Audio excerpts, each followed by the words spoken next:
खबरों का सारथी। नमस्कार, उत्तराखंड की खबरों में आपका स्वागत है। मैं हूं मनोज मानस। खबरों का रुख करेंगे उससे पहले आपको दिखाएंगे इस वक्त की अहम सुर्खियां।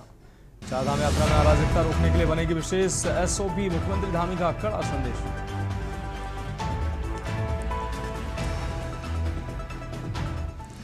तीन चार दिन में उत्तराखंड पहुंचेगा मानसून। आज बिगड़ा रहेगा मौसम, बारिश तूफान की चेतावनी। एक महीने में तेजी से बढ़ गए सब्जियों के भाव, 15 से 60 रुपए प्रति किलोग्राम तक बढ़ी कीमत। उत्तराखंड बॉर्डर पर निहंग सिखों का हंगामा, बैरिकेडिंग तोड़कर देहरादून हुए रवाना।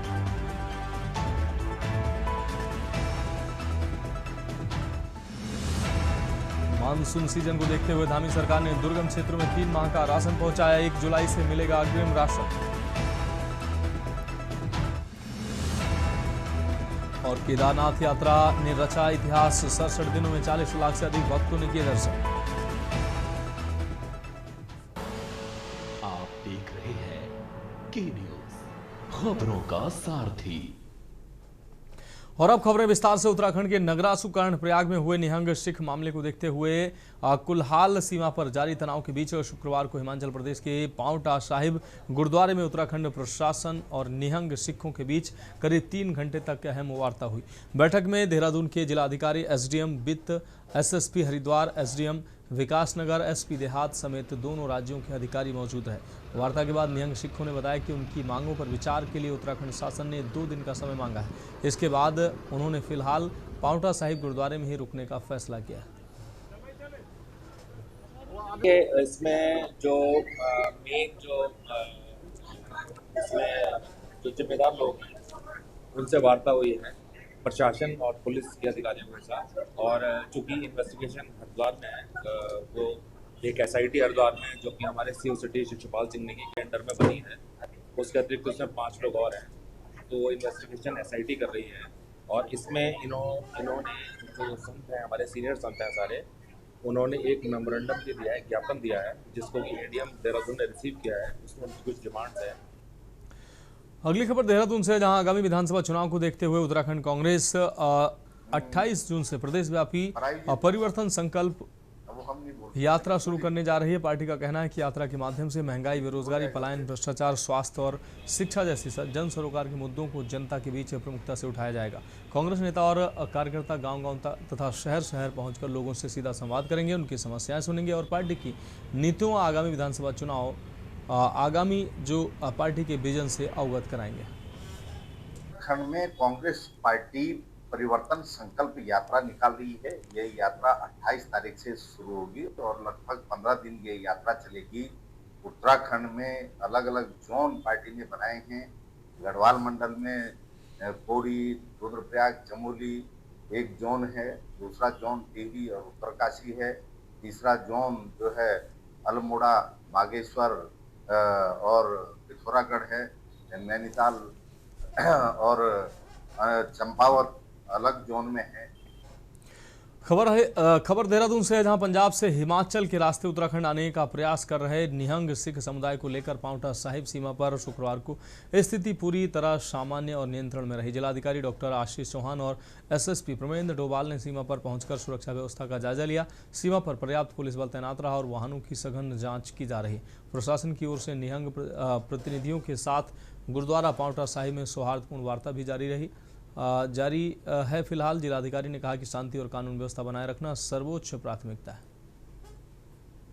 मंडल जो गुरुद्वारा है वहाँ पे उनके साथ में नेगोशिएशन करा है निहंग साहिबानों के साथ में, और मुझे आशा है कि सकारात्मक समाधान निकलेगा। और कल रात से ही हमारी जो उनसे वार्ता हो रही है बहुत पॉजिटिव तरीके से हो रही है, और उनका जो भी मांग पत्र होगा उस पर जो आवश्यक कार्रवाई की जानी होगी, और ऑनरेबल सीएम सर या हमारी जो गवर्नमेंट है उनके अकॉर्डिंग, उनके डायरेक्शंस के अकॉर्डिंगली हम उसमें डिसीजन। मौके पर आप पहुंचे, किस तरह के हालात नजर आए? हालात पूरी तरीके से शांतिपूर्ण है, सामान्य है। लिया गया था, कुछ लोगों के द्वारा करीब 15-20 लोगों ने बैरियर तोड़ के प्रवेश करने की कोशिश की थी, उनको बाद में समझा के वापस भेज दिया गया था। आज भी सुबह से हमारी लगातार वार्ता चल रही। मुझे उम्मीद है कि जितने भी जत्थेदार यहाँ आए हैं उनकी सभी डिमांडों पर हम लोग विचार कर रहे हैं और वो भी हमारी बातों को समझेंगे। जो सामाजिक सौहार्द है उसे बनाए रखने में हमारा सहयोग। हम बढ़ेंगे अगली खबर की ओर। खबर देहरादून से, जहां उत्तराखंड में अगले कुछ दिनों तक मौसम का मिजाज बदला रहेगा। मौसम विभाग ने 26 जून से 1 जुलाई तक राज्य के अधिकांश पर्वतीय जिलों में हल्की से मध्यम बारिश और गरज चमक का पूर्वानुमान जारी किया। 26 से 28 जून के बीच पर्वतीय क्षेत्रों में कई स्थानों पर बारिश होने की संभावना, जबकि हरिद्वार और उधम सिंह नगर में भी कुछ स्थानों पर हल्की बारिश हो सकती है। 29 जून को पिथौरागढ़ और बागेश्वर में बारिश की गतिविधियां बढ़ने तथा 30 जून को उत्तरकाशी, रुद्रप्रयाग, चमोली, बागेश्वर और पिथौरागढ़ में अनेक स्थानों पर बारिश का अनुमान है। मौसम विज्ञान केंद्र देहरादून के वैज्ञानिक रोहित थपलियाल ने बताया कि 29 और 30 जून को पिथौरागढ़ और बागेश्वर जिलों में भारी बारिश की चेतावनी जारी की गई है। अगले 2-3 दिन में उत्तराखंड के पर्वतीय क्षेत्रों में कुछ स्थानों पर हल्की से मध्यम वर्षा मिलने की संभावना है और मैदानी क्षेत्रों में भी इक्का दुक्का स्थानों पर हल्की वर्षा मिल सकती है। उसके बाद 28 तारीख से और उसके बाद उत्तराखंड में जो है वर्षण में वृद्धि की संभावना है। तो 28 तारीख को उत्तराखंड के कुमाऊं क्षेत्र में अनेक स्थानों पर और गढ़वाल क्षेत्रों में कुछ स्थानों पर हल्की से मध्यम वर्षा मिल सकती है और 30 और 1 तारीख को और 29 तारीख को उत्तराखंड में कह सकते हैं कि अनेक स्थानों पर हल्की से मध्यम वर्षा मिलने की संभावना है। और अगली खबर देहरादून से, जहां उत्तराखंड ने पहली बार हिमालयन ट्राउट मछली का अंतर्राष्ट्रीय बाजार में सफल निर्यात कर नई उपलब्धि हासिल की है। देहरादून में आयोजित प्रेस वार्ता में कैबिनेट मंत्री सौरभ बगुड़ा ने बताया कि पिथौरागढ़ की 3 सहकारी समितियों द्वारा उत्पादित ट्राउट मछली को प्रोसेसिंग के बाद नेपाल के अंतर्राष्ट्रीय बाजार में भेजा गया। इससे 33 मत्स्य पालकों को करीब 23.5 लाख रुपए की आय हुई है, जबकि पैकेजिंग और परिवहन के लिए मत्स्य विभाग ने 5.40 लाख रुपए की सहायता प्रदान की। मंत्री ने कहा कि इस पहल से प्रदेश के मत्स्य पालकों को आर्थिक लाभ मिलने के साथ ही उत्तराखंड की ट्राउट मछली को वैश्विक पहचान मिलेगी। उत्तराखंड के लिए एक बहुत बड़ा हमारे लिए एक अचीवमेंट है कि हमने अपनी हिमालयन ट्राउट को पहली बार विदेश के मार्केट में एक्सपोर्ट किया है। ये पहली बार उत्तराखंड जब से बना है ये अचीवमेंट हमको मिला है कि हमने 5 टन ट्राउट अपनी एक इंटरनेशनल मार्केट में बेची है। और ये पॉसिबल हो पाया क्योंकि जब हम आज से कुछ महीने पहले गल्फ फूड फेस्टिवल दुबई में गए थे, यूएई में, तो वहाँ पे हमने अपनी हिमालयन ट्राउट को एग्जिबिट किया था एक्सपोर्टर्स के सामने और बहुत अच्छा रिस्पांस वहाँ के जो एक्सपोर्टर्स थे उनसे हमको मिला। कुछ उन्होंने हमको कुछ कमियां भी बताई जिसको हमको दूर करने को कहा गया था। अगली खबर नैनीताल से, जहां नैनी झील की ठंडी सड़क क्षेत्र में शुक्रवार को सुबह करीब 45 वर्षीय युवक का शव झील में मिलने से सनसनी फैल गई है। मॉर्निंग वॉक पर निकले लोगों की सूचना पर पहुंची पुलिस ने शव को झील से बाहर निकालकर उसकी पहचान मल्लीताल के बड़ा बाजार निवासी मनीष के रूप में की है। पुलिस को मृतक की जेब से आधार कार्ड मिला, जिसके आधार पर पहचान हुई। शव का पंचनामा भरकर पोस्टमार्टम के लिए मोर्चरी भेज दिया गया।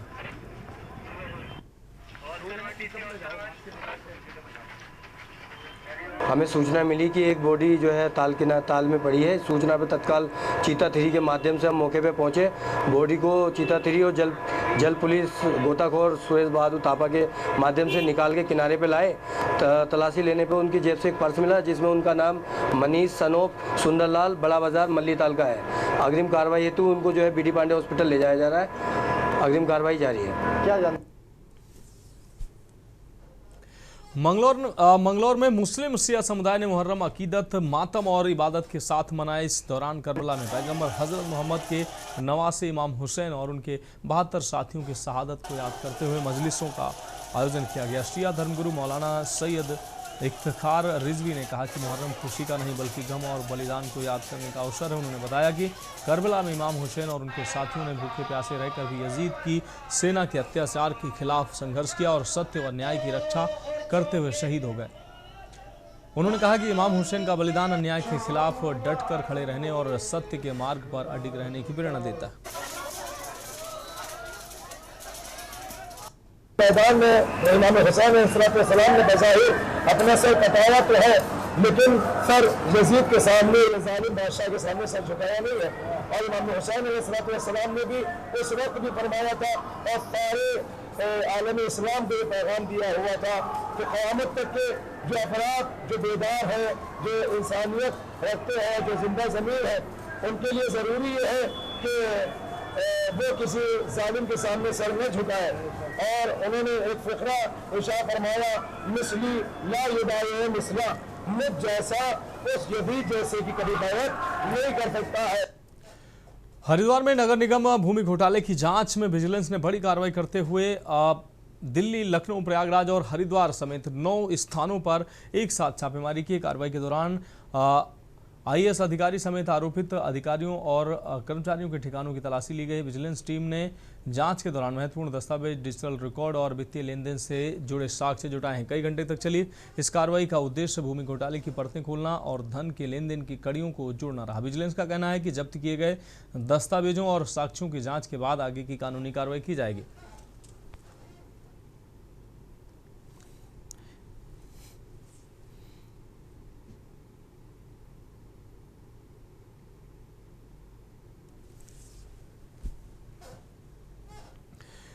डोईवाला नगर पालिका के सफाई कर्मचारी, कूड़ा वाहन चालक और हेल्पर विभिन्न मांगों को लेकर शुक्रवार को हड़ताल पर चले गए हैं, जिससे नगर की सफाई व्यवस्था पूरी तरह से प्रभावित हो गई।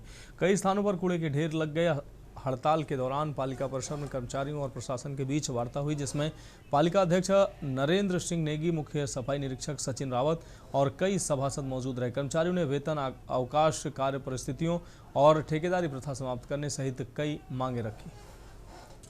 वार्ता में कुछ मांगों पर सहमति बन गई, जबकि कई मुद्दों पर अभी भी गतिरोध बना हुआ है। आपको बता दें, पालिका प्रशासन ने जल्द समाधान का भरोसा दिया है।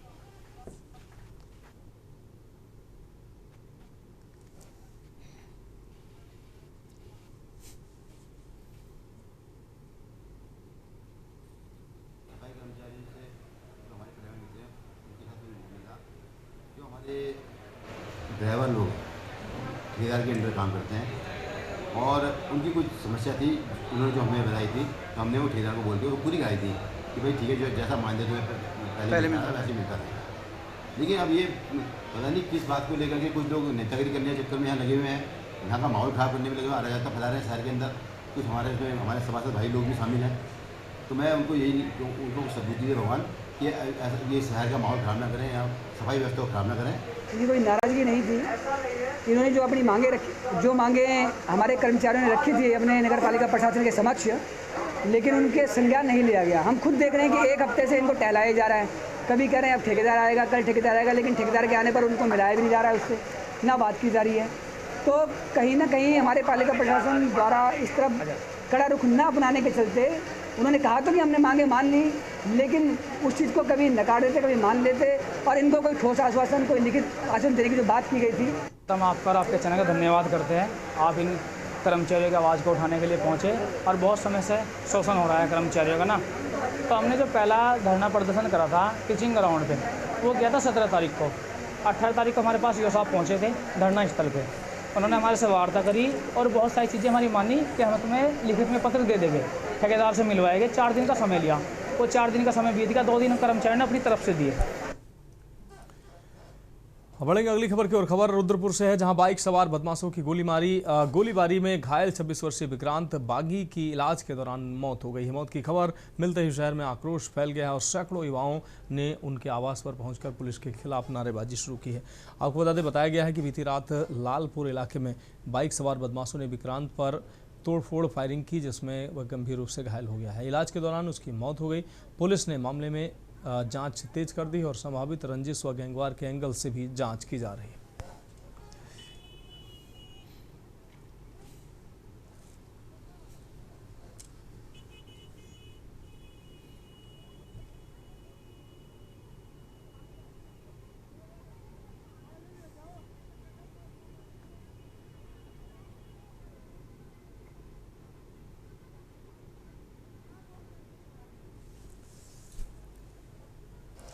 अब बढ़ेंगे अगली खबर की ओर। खटीमा में नीट परीक्षा में कथित पेपर लीक और परीक्षा प्रणाली में अनियमितताओं को लेकर कांग्रेस ने केंद्र सरकार के खिलाफ मोर्चा खोल दिया। खटीमा मुख्य चौक पर कांग्रेस कार्यकर्ताओं ने विधायक भुवन चंद्र कापड़ी के नेतृत्व में जोरदार प्रदर्शन किया और केंद्रीय शिक्षा मंत्री धर्मेंद्र प्रधान का पुतला दहन कर विरोध जताया। प्रदर्शन के दौरान कांग्रेस कार्यकर्ताओं ने केंद्र सरकार के खिलाफ जमकर नारेबाजी की और शिक्षा मंत्री के इस्तीफे की मांग की।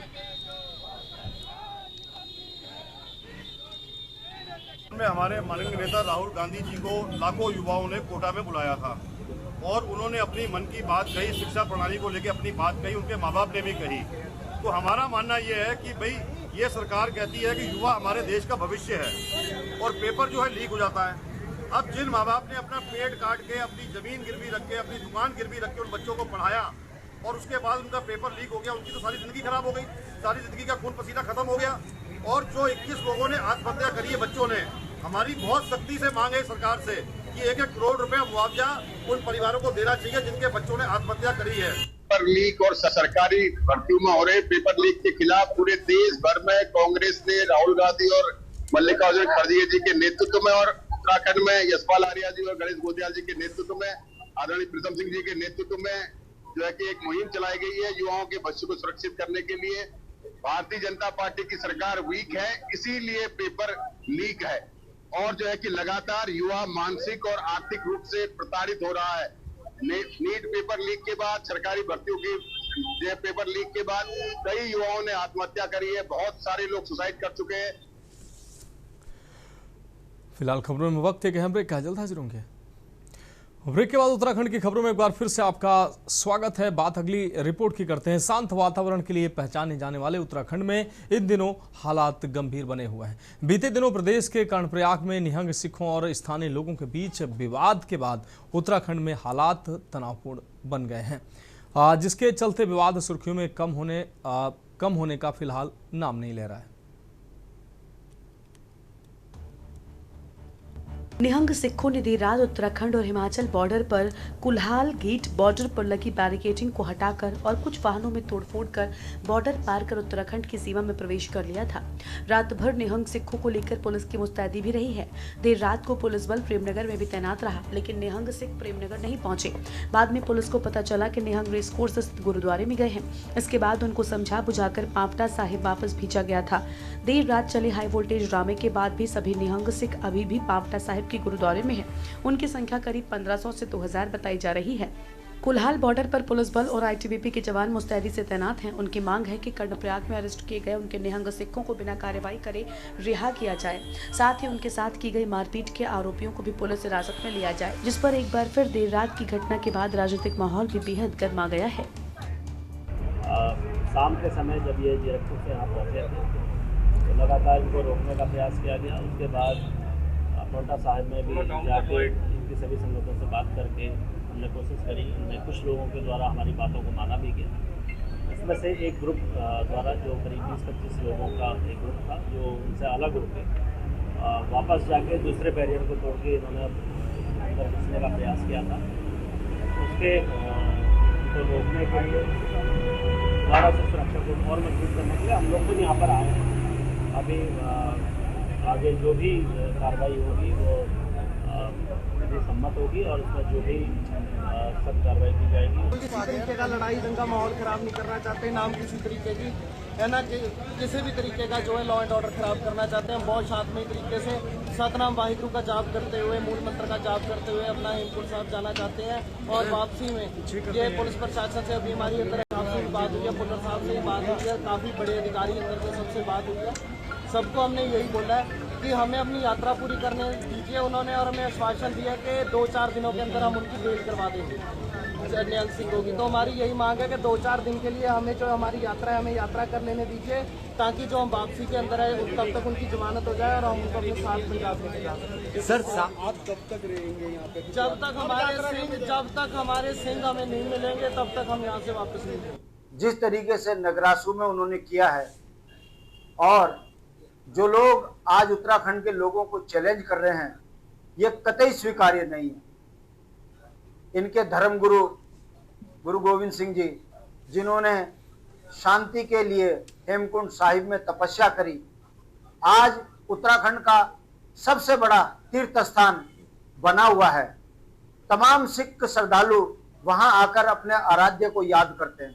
ऐसे में उन्हीं के धर्मगुरुओं के रूप में जो निहंग हैं, जिनका काम मानव सेवा है, मानव कल्याण है, धर्म की रक्षा है, यदि वो लोग उपद्रव और उत्पात मचाएंगे तो ये संदेश अच्छा नहीं है। इस देश के अंदर लोकतंत्र है और हर किसी को अपनी बात कहने का अधिकार है, प्रदर्शन करने का अधिकार है, लेकिन प्रदर्शन शांतिपूर्ण होना चाहिए। हथियार लहरा करके प्रदर्शन किए जा रहे हैं, धमकियां दी जा रही हैं, लोगों पर हमले किए जा रहे हैं। इस प्रकार की अराजकता को बिल्कुल बर्दाश्त नहीं किया जा सकता है।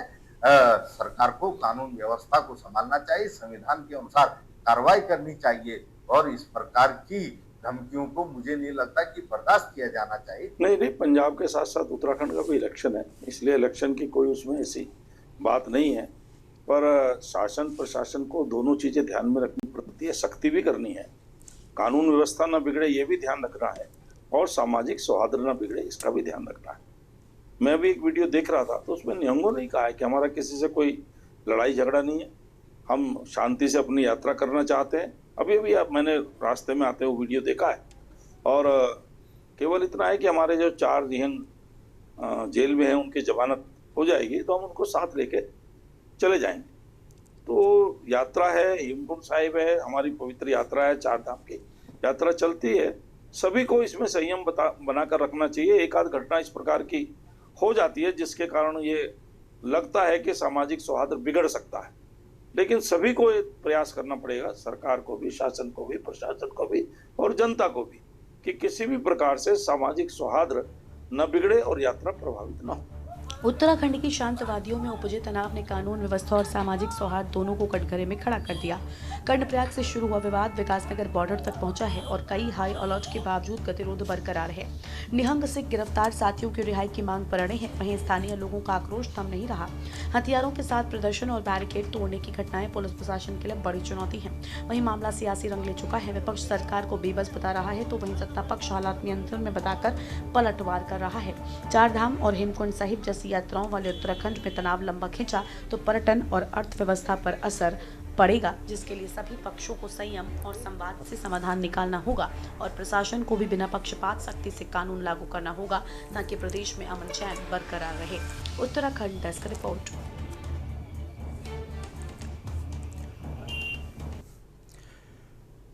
तो फिलहाल उत्तराखंड की खबरों में अभी के लिए मेरे साथ इतना ही, मुझे दीजिए इजाजत और आगे आप देखिए के न्यूज इंडिया का विशेष कार्यक्रम मंथन हमारे प्रधान संपादक दुर्गेन चौहान जी के साथ।